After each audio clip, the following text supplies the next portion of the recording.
Isolation day 93, Friday the 19th of June. I hope you're well and you're looking after yourselves.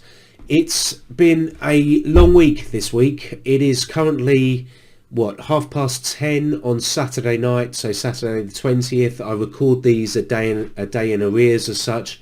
And I've spent a few hours this evening with a good friend of mine who's had some unfortunate news. He's got to go to hospital about some tests, and this is something that he's been living with for a number of years. And we got to talking about chronic illnesses and what it does to you. And it's interesting because he isn't diabetic. He has some other related issues that I don't really want to go into, but you don't really appreciate what someone's going through until you go through it, I think. And I think this is probably half the issue with diabetes and other chronic illnesses is people that don't know, they just don't know, and they never will appreciate. I was speaking to my friend this evening and saying, at 3 o'clock in the morning when I get up and I'm struggling with blood sugars and I'm struggling with bloody alarms on pumps, that is a stress, and you feel very lonely and very alone at that time. And I find myself looking in the bathroom mirror and almost composing myself and saying, okay, you know what, we've been here before, we'll be here again.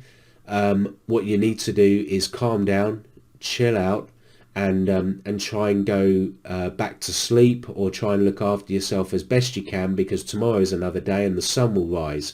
Now, my friend suffers with something that isn't diabetes, that isn't a chronic illness, but this is a potentially life-threatening illness that may rear its head up every few years, and something that he has to deal with. That's not bloody easy. I think tonight I don't want to show you my blood sugars, I don't want to show you anything else. I just want to kind of send my appreciation out there for everyone that's watching this, that's suffering with diabetes, and anyone that's watching that's suffering with any other chronic illness or anything that's afflicting them on a repeated basis.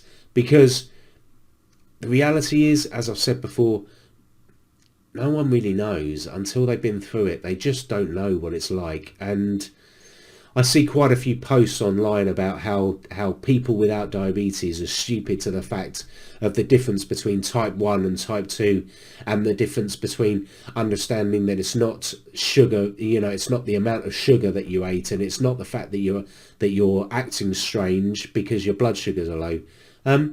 People just don't know. And do I berate people for not knowing about type 1 diabetes? No, because the reality is only 5% of people with diabetes know about type 1 diabetes. Okay?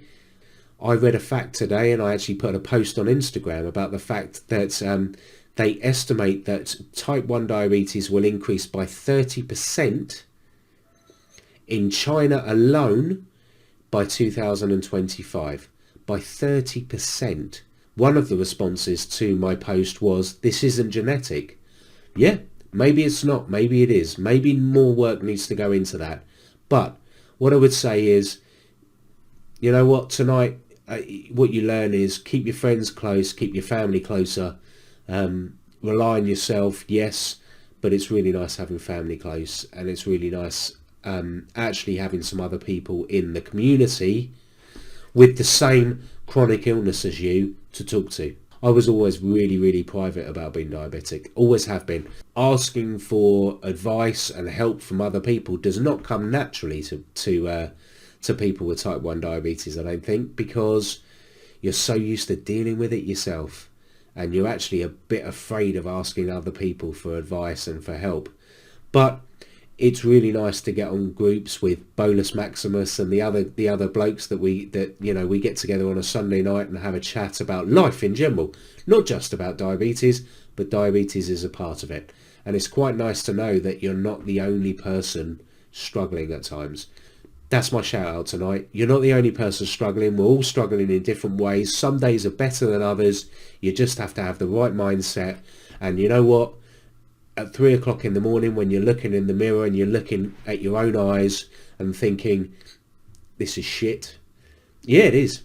Yeah, it really is. Okay. And it's really not very nice at that time. But Tomorrow's another day.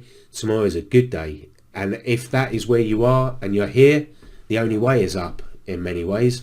What I would say is my life is spent trying to stay here and not here. And I would hope that yours is as well. So have a good night. I will catch up with you all tomorrow. Okay, cheers.